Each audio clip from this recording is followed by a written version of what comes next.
নমস্কাৰ পুৱাৰ হিৰনাম ষ্টুডিঅ'ত মৰস্মিতা গোস্বামী আৰম্ভণিতে গুৰুত্বপূৰ্ণ খবৰ ভাৰতত একেদিনাই সৰ্বাধিক লোক আক্ৰান্ত হৈছে কৰোনাত বিগত 24 ঘণ্টাত কৰোনাত আক্ৰান্ত হৈছে 45720 জন লোক আৰু ভাৰতত বৰ্তমান আক্ৰান্ত সংখ্যা 12,38,635 জন একেদিনাই কৰোনাত মৃত্যু খবৰ দিছে 1129 জন লোকে 29,861 জনলৈ বৃদ্ধি পাইছে কৰোনাত মৃতকৰ সংখ্যা মহাৰাষ্ট্ৰত সৰ্বাধিক 12,556 জনৰ মৃত্যু হৈছে আক্ৰান্ত সংখ্যা হৈছে 3,37,607 জন পুনৰবাৰ জনাইছো একেটা দিনতে ভাৰতত সৰ্বাধিক লোক আক্ৰান্ত হৈছে কৰোনাত বিগত 24 ঘণ্টাত কৰোনাত আক্ৰান্ত হৈছে 45,720 জন লোক ভাৰতত বৰ্তমান আক্ৰান্ত সংখ্যা হৈছে 12,38,635 জন একেদিনাই কৰোনাত মৃত্যু হৈছে 1129 জন লোকে 29,861 জনলৈ বৃদ্ধি পাইছে কৰোনাত মৃতকৰ সংখ্যা আৰু দেখিবলৈ পোৱা গৈছে সমগ্ৰ ভাৰতবৰ্ষৰ ভিতৰত মহাৰাষ্ট্ৰত সৰ্বাধিক 12,556 জন লোকৰ মৃত্যু হৈছে ইতিমধ্যে আৰু মহাৰাষ্ট্ৰতে আক্ৰান্ত লোকৰ সংখ্যা হৈছে 3,37,607 জন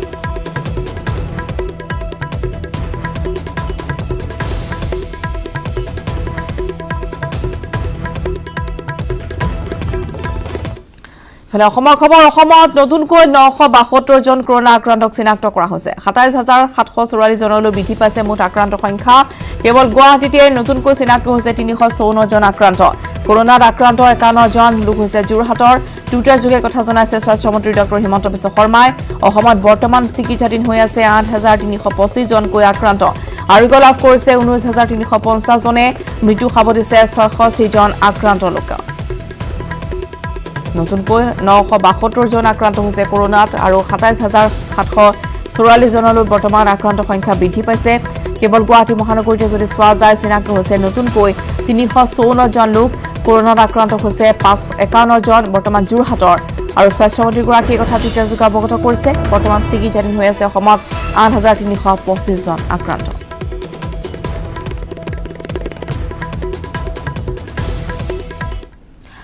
আৰু সংহাৰী বানৰ মাজতে এটা ভাল খবৰ ৰুক্মিণী মাতৃ হল সন্তানৰ মুখ দেখিলে স্বামীহাৰা ৰুক্মিণীয়ে বিগত বৰ্ষত মৃত্যু হৈছিল ৰুক্মিণীৰ স্বামী কাৰ্তিকৰ আমি কৈছো কাজিৰঙাৰ ৰুক্মিণী নামৰ হাতীজনীৰ কথা বানৰ প্ৰকোপৰ মাজতে কাজিৰঙালৈ আগমন ঘটিল নতুন খলেশ্বৰ বানৰ বাবে কহৰা বনাঞ্চলৰ বিভাগীয় হাতীসমূহ ৰাষ্ট্ৰীয় উদ্যানৰ পৰা উলিয়াই আনি কাৰ্বি পাহাৰৰ নামনি ৰাখি থোৱা হৈছিল হাতীৰ জাকটোৰ মাজেৰে ৰুক্মিণী নামৰ হাতীজনীয়ে জন্ম দিলে এটি নুৰুকা মৰম লগা পোৱালি ইয়াকে লৈ আনন্দিত হৈ পৰিছে উদ্যান কৰ্তৃপক্ষ উদ্যানৰ সঞ্চালক পি শিৱ কুমাৰে প্ৰকাশ কৰা মতে বিগত এটা বছৰৰ ভিতৰত ৰাষ্ট্ৰীয় উদ্যানখনত জন্ম লাভ কৰিছে 4টাকৈ হাতী পোৱালিয়ে আৰু সদ্যজাত পোৱালিটোকে ধৰি ৰাষ্ট্ৰীয় উদ্যানখনৰ বিভাগীয় হাতীৰ সংখ্যা হৈছে 62টা সঞ্চালকগৰাকীয়ে প্ৰকাশ কৰিছে যে কাজিৰঙালৈ অহা দেশ বিদেশৰ পৰ্যটকৰ বাবে অন্যতম আকৰ্ষণৰ কেন্দ্ৰবিন্দু এই হাতী পোৱালিটো আগবাইছো কাজিৰঙাৰ পৰা বিতুপন বৰাৰ ৰিপৰ্ট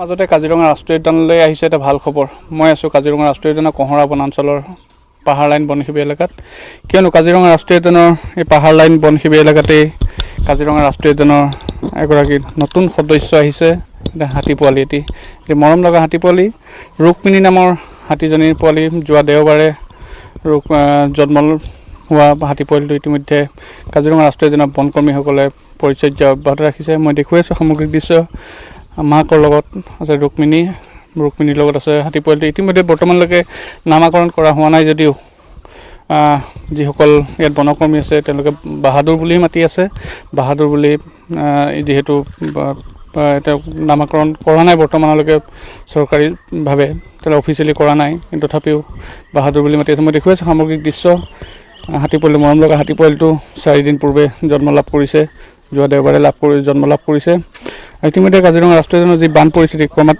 পুনৰ ভয়াৱহ ৰূপ লৈছে কাৰণ দ্বিতীয়টো বানে ইতিমধ্যে কাজিৰঙা ৰাষ্ট্ৰীয় উদ্যানৰ 9 অঞ্চল প্লাবিত কৰিছে আচলতে কিদৰে হাতী পোৱালিটো শুশ্ৰূষা কৰা হৈছে বা কেতিয়া জন্ম লাভ কৰিছিল হাতী পোৱালি সঞ্চালক ডাঙৰীয়া আছে আপোনাৰ জানিব বিচাৰিম যোৱা দেওবাৰে হাতী পোৱালিটো জন্ম লাভ কৰিছে বৰ্তমান কেনে অৱস্থাত আছে হাতী পোৱালিৰ মা দুজনী মিনিট ভালে আছে আৰু আমাৰ ডিপাৰ্টমেণ্টেল ডাক্তৰ বিশ্বজিৎ চাই আছে আৰু আমাৰ CW ডাক্তৰবিলাক অলৰেডি চাই আছে বৰ্তমান একো ইছ্যু নাই আৰু ইয়াত ক'ত ৰাখিছে ভালেমান বন্যপ্ৰাণী বি মানে ইয়াতে মানে বানপানী টাইমৰ কাৰণে আহিছে এইটো কাৰণে এইটো মা পোৱালিকে মানে এটা এডিশ্যনেল ছিকিউৰিটি আমি দি ৰাখিছোঁ যিহেতু কাজিৰঙা ৰাষ্ট্ৰীয় উদ্যানৰ কাৰণে এটা ভাল খবৰ, এজন নতুন সদস্য পাইছে, সকলো আনন্দিত চাগে। হয় কিয় আমাৰ যোৱা বছৰ আমাৰ এটা মেইন নাম তাকে এটা হাতী আছিলে কাৰ্তিক, এইটো মানে এইটো ভাই কৈ মানে ঢুকাইছিলে, তেতিয়া আমাৰ বহুত ষ্টাফবিলাকৰ এটা চেণ্টিমেণ্ট আছিলে, বহুত বছৰ আমাৰ লগত থকা এটা মেইন মানুহ মানে ঢুকালে বুলি।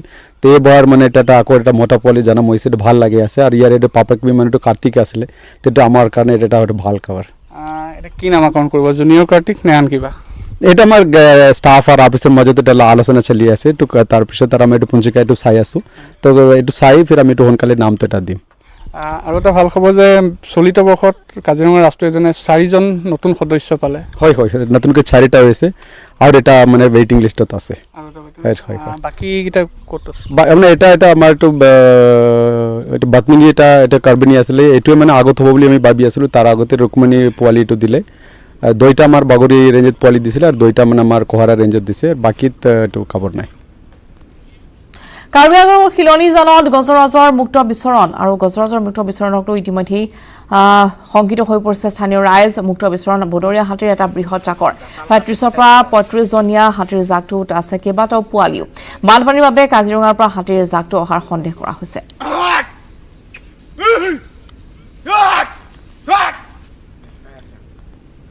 কাৰ্বি আংলঙৰ দৃশ্য আমি দেখুৱাইছো, শিলনী জানত গজৰাজৰ মুক্ত বিচৰণক কেন্দ্ৰ কৰি এক আতংকময় পৰিৱেশে বৰ্তমান বিৰাজ কৰিছে। 30ৰ পৰা 35টাকৈ হাতীৰ বৃহৎ জাকটোত আছে কেইবাটাও পোৱালিও। বানপানীৰ বাবে কাজিৰঙাৰ পৰা হাতীৰ জাকটো অহাৰ সন্দেহ কৰা হৈছে।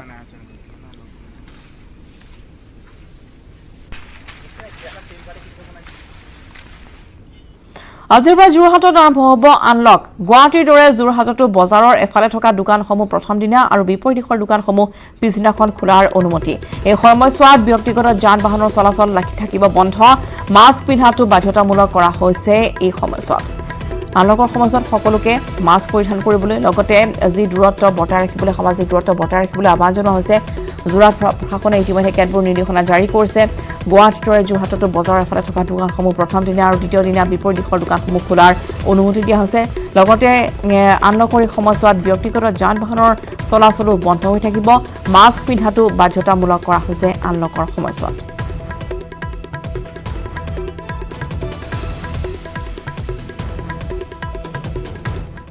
খবৰ অসমত পুনৰ 2জন কৰোনা আক্ৰান্তৰ মৃত্যু, 66জনলৈ বৃদ্ধি পাইছে কৰোনাত মৃত লোকৰ সংখ্যা। মৃত যোৰহাটৰ 54 বছৰীয়া আলোক ঘোষ, মৃত গুৱাহাটীৰ 47 বছৰীয়া হৰেণ বড়ো।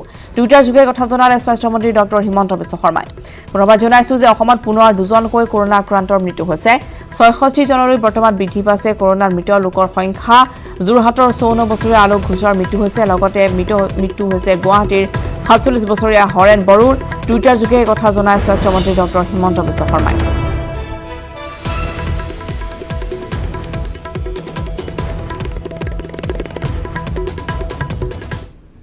সৰুসজাই অস্থায়ী কৰোনা চিকিৎসালয়ৰ চাফাই কৰ্মীৰ প্ৰতিবাদ।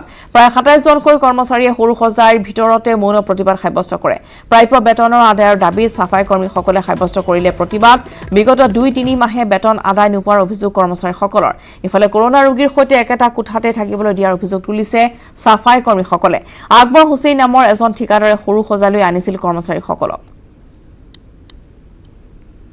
সৰুসজাই অস্থায়ী কৰোনা চিকিৎসালয়ত প্ৰতিবাদী কাৰ্যসূচী। চাফাই কৰ্মীসকলৰ এই প্ৰতিবাদ আৰু মৌন প্ৰতিবাদ সাব্যস্ত কৰিছে 27গৰাকীকৈ কৰ্মচাৰীয়ে। সৰুসজাইৰ ভিতৰতে প্ৰাপ্য বেতনৰ পৰা বঞ্চিত কৰ্মচাৰীসকলে এনেদৰে ঠিকাদাৰৰ বিৰুদ্ধে প্ৰতিবাদ সাব্যস্ত কৰে।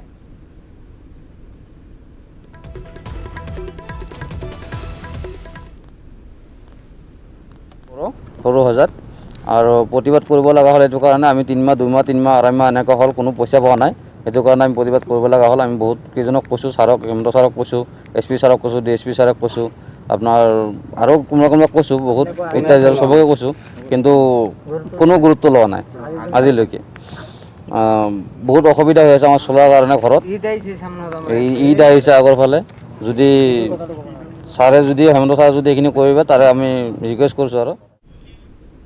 30 আৰু 31 জুলাইত আন্তঃজিলা যাতায়াতত অনুমতি ইখন জিলাৰ পৰা সিখন জিলালৈ যাতায়াত খোলা দুৰ্যোগ ব্যৱস্থাপনা প্ৰাধিকৰণৰ নতুন এই নিৰ্দেশনা বুধবাৰৰ পৰা ৰাজ্যত বন্ধ আছিল আন্তঃজিলা যাতায়াত 8 দিনৰ পিছত পুনৰ আন্তঃজিলা যাতায়াতত অনুমতি প্ৰদান কৰা হৈছে পুনৰবাৰ জনাইছো যে 30 আৰু 31 জুলাইত আন্তঃজিলা যাতায়াতত অনুমতি ইখন জিলাৰ পৰা সিখন জিলালৈ যাতায়াত খোলা থাকিব দুৰ্যোগ ব্যৱস্থাপনা প্ৰাধিকৰণৰ এই নতুন নিৰ্দেশনা বুধবাৰৰ পৰা ৰাজ্যত বন্ধ আছিল আন্তঃজিলা যাতায়াত আৰু 8 দিনৰ পিছত পুনৰ আন্তঃজিলা যাতায়াতত দিয়া হৈছে অনুমতি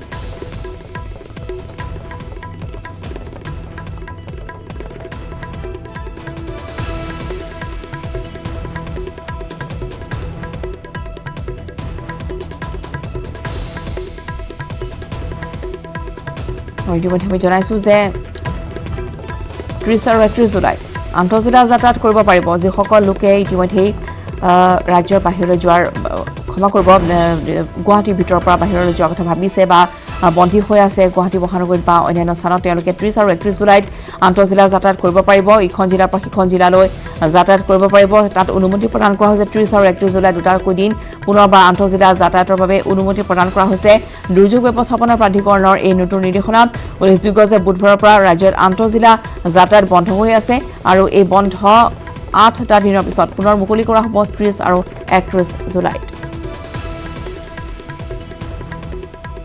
আনলকৰ বাবে মহানগৰ গুৱাহাটীত বৃদ্ধি হ'ব কৰোনাৰ সংক্ৰমণ স্বাস্থ্যমন্ত্ৰী হিমন্ত বিশ্ব শৰ্মাৰ এই আশংকাৰ পিছতে এতিয়া ৰাজধানী চহৰ গুৱাহাটীত বাঢ়িছে কৰোনা আতংক কেন্দ্ৰীয় চৰকাৰৰ তথ্য অনুসৰি 15 আগষ্টৰ পিছত অসমত কোভিড আক্ৰান্তৰ সংখ্যা 65,000 অতিক্ৰম কৰিব এই সময়ছোৱাত গুৱাহাটীৰ আক্ৰান্তৰ সংখ্যা 22,000লৈ বৃদ্ধি পোৱাৰ আশংকা কৰা হৈছে এনে সময়ছোৱাত প্ৰশ্ন হৈছে যে আনলক প্ৰক্ৰিয়াৰ নীতি নিয়ম কেনেদৰে পালন কৰিছে সৰ্বসাধাৰণ ৰাইজে সকলোৱে চৰকাৰী যি নীতি নিৰ্দেশনা সেয়া মানি চলিছে নে নাই তাক লৈ বৰ্তমান বহু লোকে প্ৰশ্ন উত্থাপন কৰিছে মহাসংকটত যেহেতু এতিয়া মহানগৰ আৰু কেইটামান দিনৰ পিছতে আক্ৰান্ত সংখ্যা অধিক বৃদ্ধি পোৱাৰ সম্ভাৱনা ব্যক্ত কৰা হৈছে ছেপ্টেম্বৰৰ ভিতৰত সৰ্বাধিক হ'ব আক্ৰান্ত সংখ্যা 15 আগষ্টৰ পিছত 22,000লৈ বৃদ্ধিৰ আশংকা কৰা হৈছে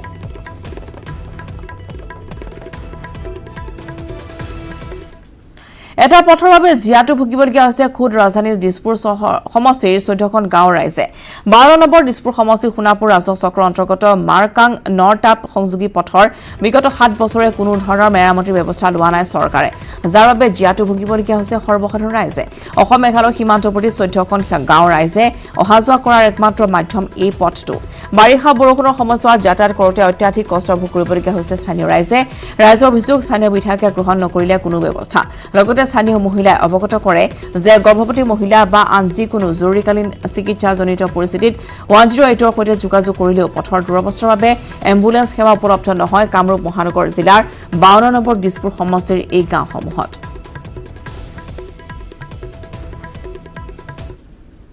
পাকা কৰিব লাগে আমি এইখিনি কথা কৈছিলোঁ কিন্তু তেওঁলোকে আজি কি কৈছে আজি ৰাস্তাটো পাকা নকৰি সেইভাগে দিন ৰাত চলাই আছে আমাৰ গোটেই বোকা হৈ গৈছে আজি কৰিম কালি কৰিম বুলি আজি এনেকুৱা কৰি থৈছে ৰাস্তাটো সেইটো কাৰণে আজি আমি আপত্তি কৰিছোঁ যে এই ৰাস্তাটো আমাক মালিকে আমাক চৰকাৰে এইটো ভাল কৰি দিয়ে এইটো বিচাৰিছোঁ আমি তাৰমানে আমি ভুই ৰুই দিছোঁ কাৰণ আমি এতিয়া খোজ কাঢ়িবই নোৱাৰোঁ আমি ভুই ৰুই দিবই লাগিব সেইটো কাৰণে তেওঁলোকে দেখা পাব ভুই ৰুই দিছোঁ এতিয়া কেনেকুৱা লাগে যদি সিহঁতে নাহে তেওঁলোকে তেতিয়াহ'লে আমি একদম বন্ধ কৰি দিম তাৰমানে আজিৰ পৰা টোটেলি বন্ধ ইটোৰ পিছত সিটোকৈ বানে জলাক্ৰা খুৱাইছে কাজিৰঙাৰ বন্যপ্ৰাণীক বছৰৰ তৃতীয়টো বানত জলমগ্ন হৈ পৰিছে বিশ্ব ঐতিহ্য ক্ষেত্ৰ কাজিৰঙা ৰাষ্ট্ৰীয় উদ্যান উদ্যানখনৰ 90% এতিয়া বানৰ কবলত ইতিমধ্যে কাজিৰঙাৰ বন্যজন্তুৱে পুনৰ গতি কৰিছে কাজিৰঙাৰ দক্ষিণৰ কাৰ্বি পাহাৰলৈ বানৰ সময়ছোৱাত কাজিৰঙাত বন্যপ্ৰাণীৰ সুৰক্ষা তথা কাজিৰঙা ৰাষ্ট্ৰীয় উদ্যানৰ কাষেৰে যোৱা 37 ৰাষ্ট্ৰীয় পথত বাহনৰ গতি নিয়ন্ত্ৰণৰ বাবে নিয়োজিত পৰিবহণ নিৰ্বাহন চমুকৈ এনফৰ্চমেণ্ট বিভাগৰ এতিয়া চোকা দৃষ্টি বাহনৰ ওপৰত বন বিভাগৰ টাইম কাৰ্ড প্ৰশাসনৰ 144 ধাৰাৰ উপৰিও এনফৰ্চমেণ্ট বিভাগে দিনে নিশাই সম্পাদন কৰিবলগীয়া হৈছে কৰ্তব্য কাজিৰঙা ৰাষ্ট্ৰীয় উদ্যানৰ কাষেৰে যোৱা 37 ৰাষ্ট্ৰীয় পথৰ বিশেষকৈ এনিমেল কৰিডৰত বন্যপ্ৰাণী সুৰক্ষাৰ বাবে পহৰা দি আহিছে এনফৰ্চমেণ্ট দলটোৱে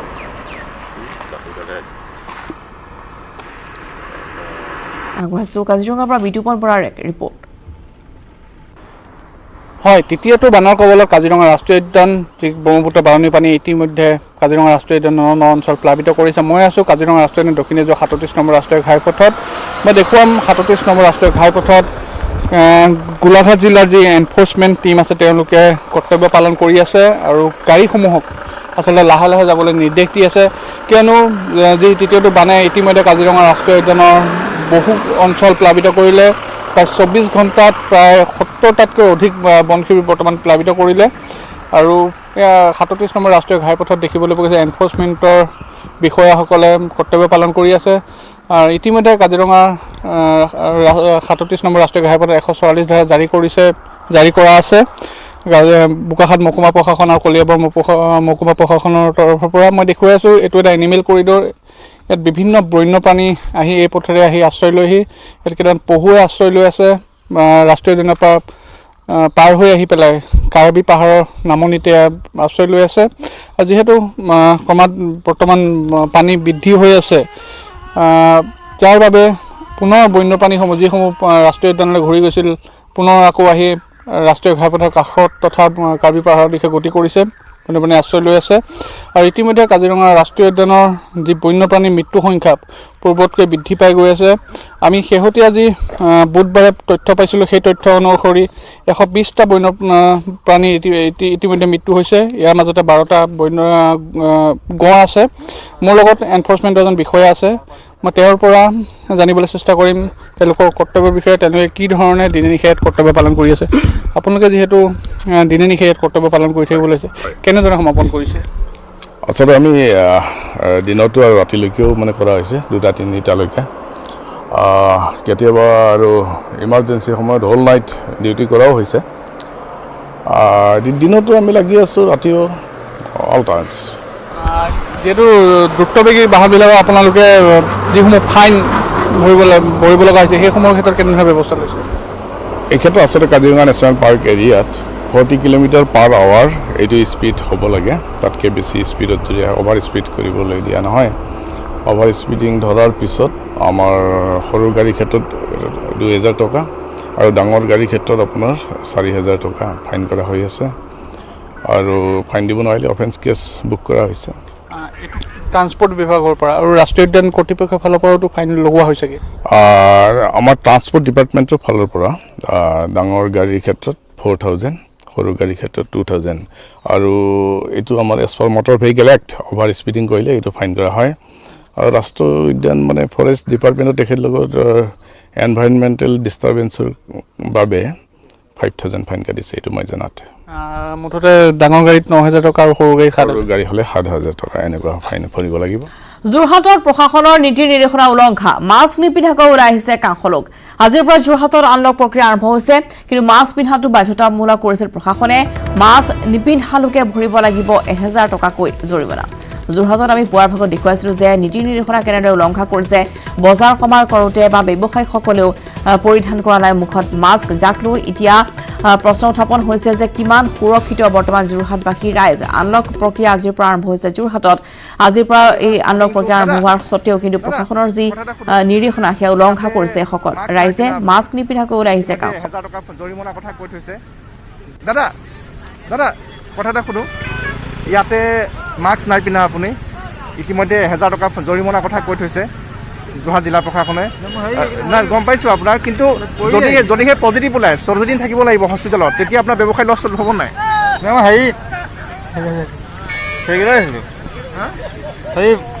পৰি গ'ল, এইখিনিতে আছিলে। তেওঁ নিজৰ অপৰিৱৰ্তিত অৱস্থাত আছে গহপুৰৰ খবৰ। অপৰিৱৰ্তিত অৱস্থাত আছে গহপুৰৰ বান পৰিস্থিতি। ব্ৰহ্মপুত্ৰৰ দ্বিতীয়টো বানৰ ফলত এতিয়া গহপুৰ আৰু হেলেম ৰাজচক্ৰৰ দক্ষিণ অংশৰ 10টাকৈ পঞ্চায়তৰ 1.5 শতাধিক গাঁও বৰ্তমান জলমগ্ন হৈ পৰিছে। ঘৰবাৰী সা সম্পত্তি সকলো পানীত জাহ যোৱাৰ উপক্ৰম হৈছে। বিলাই বিপত্তি নোহোৱা হৈছে ৰাইজৰ। কোনোৱে দিন পাৰ কৰিছে আশ্ৰয় শিবিৰত, কোনোৱে আকৌ জলমগ্ন নিজৰ ঘৰতে এখন চকীত বহি পাৰ কৰিছে দিনৰ দিনটো। গহপুৰ দক্ষিণ পাৰে বাস কৰা বহু পৰিয়ালে এতিয়া পাৰ কৰিবলগীয়া হৈছে বিনিদ্ৰ ৰচনী। শালি ধানৰ খেতিৰ বাবে সাজু হোৱা কৃষকে এতিয়া চকুলো টুকিবলগীয়া হৈছে। মাহৰ 3বাৰকৈ অহা ব্ৰহ্মপুত্ৰৰ বানে সকলো যেন শেষ কৰি পেলাইছে। দক্ষিণাঞ্চলৰ ৰাইজৰ এই অৱস্থা, দৰিদ্ৰ কৃষিজীৱী ৰাইজৰ মাজত এতিয়া হাহাকাৰ লাগিছে। কি খাব, কেনেকৈ পৰিয়াল পোহপাত দিব, তাক লৈ এতিয়া চিন্তিত হৈ পৰিছে সকলো ৰাইজ। এফালে কৰোনাৰ সংক্ৰমণ, আনফালে বান, তাৰ মাজতে অসহায়ভাৱে জীয়াই থাকিবলগীয়া হৈছে এইসকল দুৰ্ভগীয়া বাসিন্দাই। আগবঢ়াইছো গহপুৰৰ পৰা পলাশৰ এক ৰিপৰ্ট। বানত সৰ্বশান্ত হৈ পৰিছে গহপুৰৰ দক্ষিণ পাৰে বাস কৰা লোকসকল। মাহটোত 3বাৰকৈ বান আহিল, যাৰ ফলত দিক বিদিক হেৰুৱাই এক প্ৰকাৰ দুৰ্বিষহ জীৱন পাৰ কৰিবলগীয়া হৈছে গহপুৰ দক্ষিণাঞ্চলৰ বৰ্ণাঢ্যই। এই মুহূৰ্তত কেমেৰা সহযোগীয়ে দেখাব এটি পৰিৱেশ, এটি গোহালি ঘৰ পশুধনৰ সৈতে একেলগে সহবাস কৰিবলগীয়া হৈছে। ইয়াতকৈ আৰু হয়তো বেদনাদায়ক কথা কি হ'ব পাৰে। সকলোফালে বান বিভীষিকা, তাৰ মাজতে অতি দুৰ্বিষহভাৱে সময়বোৰ পাৰ কৰিবলগীয়া হৈছে বৰ্ণাঢ্যই। এটি বাসগৃহ আপোনালোকক কেমেৰা সহযোগীয়ে দেখাইছে, এই বাসগৃহটো সম্পূৰ্ণৰূপে পানীৰে ভৰি পৰিছে, যাৰ ফলস্বৰূপে ইয়াৰ যি লোক আছিল ইয়াৰ পৰা কিন্তু অন্য ঠাইলৈ স্থানান্তৰ হৈছে। উপায় নাই, কিন্তু এগৰাকী যি ঘৰৰ গৃহস্থই ঘৰটো ৰক্ষা কৰি এখন চকীৰ ওপৰত আমি বহি থকা দৃশ্য প্ৰত্যক্ষ কৰিছোঁ। আমি তেখেতৰ ওচৰলৈ যাবলৈ চেষ্টা কৰিম, তাৰ পূৰ্বে পুনৰ ঘৰটোৰ পৰিৱেশ দেখাবলৈ চেষ্টা কৰিছোঁ। আমি এআঁঠু পানীত নামি আচলতে এই বাসগৃহটোলৈ আহিছোঁ। এনেদৰে কেমেৰা সহযোগীয়ে দেখাই আছে এয়া এক পৰিৱেশ, ক'ব লাগিব এক দুখৰ পৰিৱেশ। নিজৰ আপোন ঘৰখন যেতিয়া এআঁঠু পৰ্যন্ত পানী হয় দেখাবলৈ কৈছোঁ। এইদৰে এইটো এটা কোঠা আছিল, ইয়াতে হয়তো তেওঁলোক বহিছিল, সময় পাৰ কৰিছিল, কিন্তু এই কোঠাটো এতিয়া সম্পূৰ্ণ এআঁঠু পানী। মোৰ সৈতে দাদাজন আছে, দাদাজনৰ পৰা জানিব বিচাৰিম, দাদা পানী এতিয়াও বাঢ়ি আছেনে আৰু কেনেকুৱা সমস্যাৰ মাজত আপোনালোক জীয়াই থাকিবলগীয়া হৈছে? এখন চকীৰ ওপৰত আপুনি আশ্ৰয় গ্ৰহণ কৰি আছে।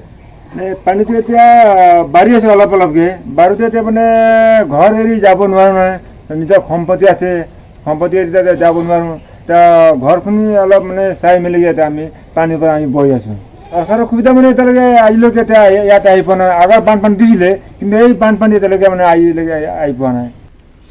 বানৰ সমান্তৰালকৈ ৰাজ্যত অব্যাহত আছে গৰাখহনীয়াৰ তাণ্ডৱ। প্ৰতিদিনে ন স্থানত ইতিমধ্যে দেখিবলৈ পোৱা গৈছে বানে সংহাৰী ৰূপ ধাৰণ কৰিছে।